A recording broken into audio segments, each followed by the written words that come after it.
শুভ সন্ধ্যা বন্ধুরা। তো আশা করছি তোমরা সকলে ভালো আছো। আমি তো খুব একটা ভালো ছিলাম না, তো আপাতত একটু ভালো আছি, কারণ দুর্গাপুজোর পর থেকেই আমার শরীরটা খারাপ ছিল। আর দুর্গাপুজোতেও আমি 3 দিন ঠাকুর দেখতে বেরিয়েছি, খুব একটা আমার ঠাকুর দেখা হয়ওনি। আর কালী পুজোতে তো কোথাও বেরোতে পারিনি, এমনকি বাজি পর্যন্ত ফাটাতে পারিনি। তো কালী পুজোর একদিন আগে মার বোন এসেছিলো। যেহেতু শরীরটা খারাপ ছিল, বাড়ির কোনো কাজ আমি ঠিকঠাক করে করতে পারতাম না, যতটুকু করার দরকার ওই ততটুকুই টুকটাক আস্তে আস্তে করতাম। তো মা বোন আসার পর অনেকটাই হেল্প হয়েছিল। যাই হোক, হাতাহাতি করে 3 জন মিলে করতাম টুকটাক।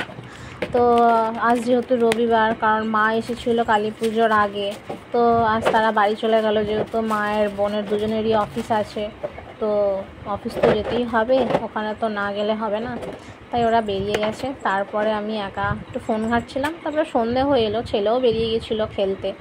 তো ভাবলাম একটু বাসন টাসনগুলো গুছিয়ে নিয়ে একটু চা বিস্কুট খাই, খিদে পাচ্ছিলো বলে। তারপরেই ছেলে চলে এলো, খেলতে গেছিলো, সেখান থেকে চলে এলো।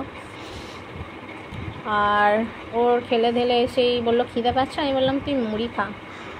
তো ও মুড়ি খাচ্ছিলো, আমি ভাবলাম রাতে তরকারিটা রেডি করে রাখি। তো কুমড়োটা আনা হয়েছিল, এলাম খারাপ হয়ে যাচ্ছে আস্তে আস্তে। আমি ভাবলাম কুমড়ো আলু তরকারিটাই করে রাখি আপাতত, তারপরে একটু পরে না হয় রুটিটা করব। তো চলো আমি কুমড়ো আলু তরকারিটা করে নিই আগে। তো দেখো, আমি এখানে কুমড়ো আলু তরকারিটা করার জন্য অল্প করে সরষের তেল দিয়েছিলাম, তারপরে একটু কালো জিরা তেজপাতা দিয়েছিলাম, তারপরে কেটে রাখা কুমড়ো আলু, আর আমি কাঁচা লঙ্কা দিয়ে করি, অনেকে শুকনো লঙ্কা দেয়, আমি দিই না, কাঁচা লঙ্কা দিয়ে করি আমি তরকারিটা। তারপরে এটা নুন হলুদ দিয়ে নাড়াচাড়া করে, আর জল দেওয়ার আগে ঠিক আমি জিরে গুঁড়ো দিয়ে একটু, আর একটু স্বাদ অনুযায়ী, যেহেতু কুমড়ো তরকারি একটু মিষ্টি মিষ্টি ভালো লাগে, তারপরে একটু চিনি দিয়ে একটু কষিয়ে নিয়ে তারপরে জল ঢেলে দিই। আর এদিকে দেখো, ভাইফোঁটা যেহেতু গেছে, তো মিষ্টি ছিল অনেক। তো ছেলে বলছে দেখো মা, মিষ্টিগুলো আছে, কোনটা কি ভালো তুমি একটু খেয়ে দেখো। আমি বললাম যেগুলো ভালো আছে সেগুলো খা, বাকিগুলো ফেলে দে। তো যেগুলো ভালো ছিল সেগুলোই বসে বসে খাওয়া হলো, ফেলে দেওয়া হলো।